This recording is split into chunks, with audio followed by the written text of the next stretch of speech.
नमस्ते बच्चों, thank you आपने इतने फटाफट क्वेश्चन को सॉल्व करके मेरे पास भेजा। बेटे मुझे भी बड़ा मोटिवेशन मिलता है जब आप टाइम से क्वेश्चंस को सॉल्व करके मेरे पास भेजते हैं, तो मुझे बहुत खुशी होती है, बहुत अच्छा लगता है उनको चेक करने में और आपकी प्रॉब्लम्स निकालने में। दूसरी बात, मुझे ऐसा फील आता है कि आपको वो चीज़ समझ आ रही है कि नहीं आ रही है। सो प्लीज़ ऐसे ही कंटिन्यू रखें। अच्छा, कुछ चीज़ें जो मैंने ऑब्जर्व करी आपकी जर्नल एंट्रीज़ में, एक तो सोनू, चंद्रकांत, अभिषेक, तीनों के उसमें प्रॉब्लम थी बेटे। फर्स्ट एंट्री में टू राकेश कैपिटल अकाउंट, व्यवसाय को शुरू करने के लिए जो भी वो पैसा लेकर आ रहा है, धन या संपत्ति लेके आ रहा है, तो वहाँ पर हम उसका कैपिटल अकाउंट वर्ड ज़रूर लिखते हैं। सो टू कैपिटल अकाउंट लिखिए। चंद्रकांत, आपकी 16 दिसंबर वाली एंट्री गलत है, आपने गुड्स रिटर्न लिखा है बेटा, वहाँ पर sales return account debit to Lara account लिखना है।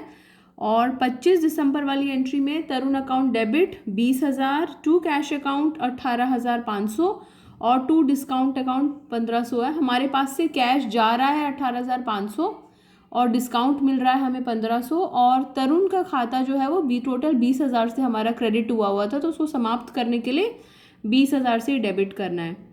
दूसरी बात है, कभी भी अगर एंट्री में प्रॉब्लम हो और समझ में ना आए ना, तो टोटल देख लो। डेबिट का टोटल हमेशा क्रेडिट के टोटल के बराबर आना चाहिए, ये चीज़ ध्यान रखेंगे तो आपकी एंट्रीज बिल्कुल ठीक होंगी। मुझे बहुत खुशी हुई, आपने सबने बिल्कुल लेजर अकाउंट्स एकदम परफेक्ट बनाए हैं, सबका ट्रायल बैलेंस मैच कर रहा है। चंद्रकांत, आप कह रहे थे बेटे ट्रायल बैलेंस दोबारा से डिस्कस करने के लिए, लेकिन मैंने सॉल्यूशंस देखे तो जितना उसमें आपको समझने की ज़रूरत है उतना तो शायद आपको समझ आ रहा है। तो मेरे हिसाब से अभी इसमें और बहुत कुछ बताने के लिए है नहीं ट्रायल बैलेंस में, फिर भी मैं एक असाइनमेंट बना के रखूँगी। तो ट्रायल बैलेंस का नेक्स्ट क्लास में मैं दोबारा से अगर आपको लगेगा कि डिस्कस करना है तो मुझे ज़रूर दोबारा से बताना, तो मैं फिर नेक्स्ट क्लास में उसको आपके साथ में शेयर करूँगी। ठीक है, आज नया टॉपिक शुरू करते हैं। बच्चों टॉपिक छोटा है और लेकिन बहुत इम्पॉर्टेंट है एग्ज़ाम पॉइंट ऑफ व्यू से भी, और एज ए कॉमर्स का स्टूडेंट है उसके लिए भी।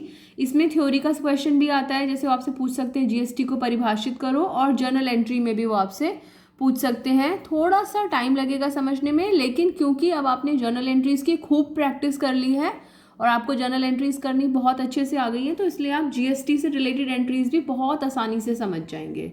ठीक है, तो नए पेज पे आज की डेट डालकर हेडिंग डाल लीजिए जीएसटी। जीएसटी का नाम बहुत सुना होगा, तो इसकी फुल फॉर्म है goods and services tax. GST लिख लीजिए, गुड्स एंड सर्विसेज टैक्स। इसको कुछ पॉइंट्स की फॉर्म में मैंने बनाया है, तो साथ साथ उसको नोट करते जाइएगा।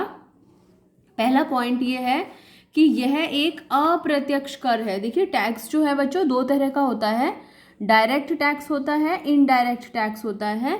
तो जैसे डायरेक्ट टैक्स, जैसे हमारी सैलरी के ऊपर जो टैक्स लग रहा है, इनडायरेक्ट मतलब इनडायरेक्टली जो कंज्यूमर्स से उनकी गुड्स के ऊपर लगाकर लिया जा रहा है, तो गुड्स और सर्विसेज पर लगाया जा रहा है। अप्रत्यक्ष कर है जो वस्तुओं और सेवाओं की सप्लाई पर लगाया जाता है। जो वस्तु और सेवाओं की सप्लाई हो रही है, गुड्स जा रही हैं कंज्यूमर के पास, उनके ऊपर लगाया जाता है। तो इसमें मेन पॉइंट जो आपको अंडरलाइन करना है वो करना है अप्रत्यक्ष कर है। कैसा कर है ये? अप्रत्यक्ष कर है। और किस चीज़ पे लगाया जाता है? वस्तुओं और सेवाओं की सप्लाई पर। ये दो इंपॉर्टेंट बातें हैं इस पहले पॉइंट में, नोट कर लीजिए वीडियो को पॉज करके। सेकेंड पॉइंट, यह एक वैल्यू एडिड टैक्स है। कैसा टैक्स है? Value added tax. Value added tax का मतलब होता है हर लेवल पर जितनी वैल्यू ऐड हो रही है किसी भी उत्पाद में, अगर 50 रुपये का कच्चा माल लिया, उस कच्चे माल को 50 रुपये में से, जैसे आटा है, आपने 50 रुपये का आटा खरीदा, उस आटे से आपने ब्रेड बनाई और उसे 60 रुपये में बेचा, तो 50 रुपये के आटे में आपने कितनी वैल्यू ऐड कर दी? 10 रुपये की वैल्यू ऐड कर दी उसको ब्रेड बनाने में। वो तो जो 10 रुपये है वो एडिड वैल्यू है और उसके ऊपर टैक्स लगाया जाता है।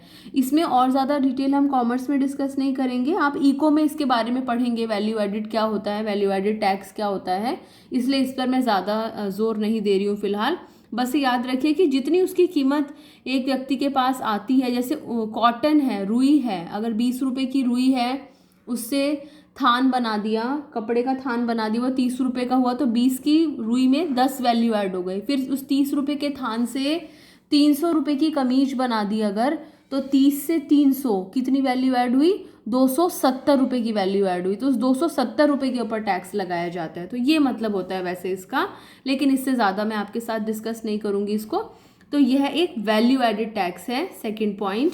थर्ड पॉइंट, इसे भारत में 1 जुलाई 2017 को लागू किया गया था। छोटा सा क्वेश्चन पूछ सकते हैं वो, कब इंडिया में कब लागू किया गया था और क्यों लागू किया गया था, क्योंकि यह टैक्स एक देश एक कर की नीति को अपनाता है। वन नेशन वन टैक्स, एक देश वन नेशन एक कर, one tax, one nation one tax की नीति को फॉलो करता है जीएसटी। आपको पता है जीएसटी लागू होने से पहले हमारे देश में 17 तरह के टैक्स थे। ये जो अप्रत्यक्ष कर हैं, 17 तरह के अप्रत्यक्ष कर थे, 17 टाइप्स ऑफ टैक्सेस, उन सबको हटा दिया गया, सबको एबॉलिश कर दिया गया और अब केवल एक टैक्स रह गया है और उस एक टैक्स का नाम है जीएसटी। आगे लिखते हैं, यहाँ तक लिख लीजिए, फिर मैं पेज चेंज करूँगी, वीडियो को पॉज कर लीजिए। नेक्स्ट पॉइंट है, यह डेस्टिनेशन बेस्ड टैक्स है, डेस्टिनेशन आधारित टैक्स है। बच्चों डेस्टिनेशन का मतलब होता है हम जहाँ जाना चाहते हैं, वस्तु को उत्पादित किया जाता है और कंज्यूमर तक पहुंचाया जाता है। तो जहाँ पर इसको कंज्यूम किया जाएगा, जहाँ पर इस वस्तु को अंतिम रूप से इस्तेमाल किया जाएगा, वहाँ पर आखिरी में इसका टैक्स पे किया जाता है। तो डेस्टिनेशन बेस्ड का मतलब है जहाँ पर वस्तु को कंज्यूम किया जाएगा, इस्तेमाल किया जाएगा, खाया जाएगा, ना कि जहाँ पर उसे प्रोड्यूस किया जा रहा है। अभी जब हम इसके टैक्स के प्रकार डिस्कस करेंगे तब ये बात थोड़ी सी और क्लियर हो जाएगी। हमें मेन वर्ड क्या याद रखना है, it's a destination based tax, destination आधारित टैक्स है। डेस्टिनेशन का मतलब वो जगह जहां हम जाना चाहते हैं। और जैसे कि मैंने अभी डिस्कस किया था कि इसने 17 तरह के करों को समाप्त कर दिया। 17 टाइप्स ऑफ टैक्सेस थे, उनको समाप्त करने के बाद में जीएसटी आया है। और इसके 5 रेट्स हैं, देयर आर 5 रेट्स, 5 दर हैं। 0%, 0% का मतलब कुछ ऐसी गुड्स और सर्विसेज भी हैं जिन पर कि जीएसटी नहीं लगता है, कोई टैक्स नहीं लगता है। 5%, 5%, 12%, 18% और 28%। तो ये 5%, 5 टाइप के टैक्स हैं, 0, 5, 12, 18 और 28। ठीक है, इसे नोट कर लीजिए। आगे चलते हैं।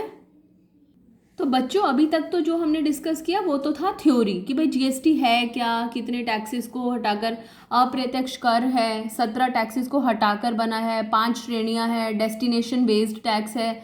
ये कुछ मेन चीज़ें हैं जो हमें याद रखनी है। हमारे काम का क्या, हमारे काम का ये कि हम इसको जर्नल एंट्री में कैसे लिखेंगे। पहली बात तो ये है कि टैक्स कौन लगाता है, टैक्स लगाती है सरकार। अब सरकार से हम क्या समझते हैं, अगर आप दिल्ली में रहते हैं तो आप कितनी तरह की सरकारों को जानते हैं। आप मोदी सरकार को जानते हैं, आप केजरीवाल सरकार को जानते हैं। मोदी सरकार का मतलब सेंट्रल गवर्नमेंट, केजरीवाल सरकार का मतलब स्टेट गवर्नमेंट। तो ये जो टैक्स है, ये जो टैक्स इकट्ठा हुआ सरकार के पास जाता है, तो आपके हिसाब से किसके पास जाना चाहिए, ये सेंट्रल गवर्नमेंट के पास जाना चाहिए, मोदी जी के पास जाना चाहिए सारा टैक्स, या स्टेट गवर्नमेंट के पास जाना चाहिए, यानी कि केजरीवाल जी के पास जाना चाहिए। बड़ा मुश्किल है समझना। अब इसको समझते हैं क्या होता है। लड़ाई हो जाएगी, एक जगह दोनों लोग हैं, तो हम क्या करते हैं, हम करते हैं इस टैक्स के 2 टुकड़े। क्या करते हैं हम, इसके 2 टुकड़े करते हैं। फॉर एग्जाम्पल हमारा जीएसटी का रेट है 18%। ये नए पेज पे इसको ड्रॉ कीजिएगा। जीएसटी का रेट है 18%। कोई सामान बेचा और उस पर टैक्स इकट्ठा हुआ 18 रुपये। 100 रुपये का सामान था, 100 का 18% होता है 18। तो हमने 18 रुपये इकट्ठे किए। अब ये 18 रुपये सेंट्रल गवर्नमेंट और स्टेट गवर्नमेंट में बटेंगे। जो सेंट्रल गवर्नमेंट के पास जो टैक्स जाता है उसको सीजीएसटी बोलते हैं। क्या बोलते हैं इसको, सीजीएसटी।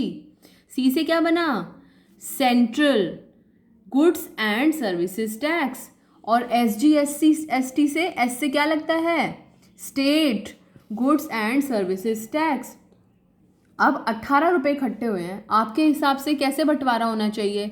सही बंटवारा क्या होगा, 18 के 2 बराबर बराबर टुकड़े किए जाएंगे, यानी कि 9% मिलेगा केंद्र सरकार को और 9% मिलेगा राज्य सरकार को।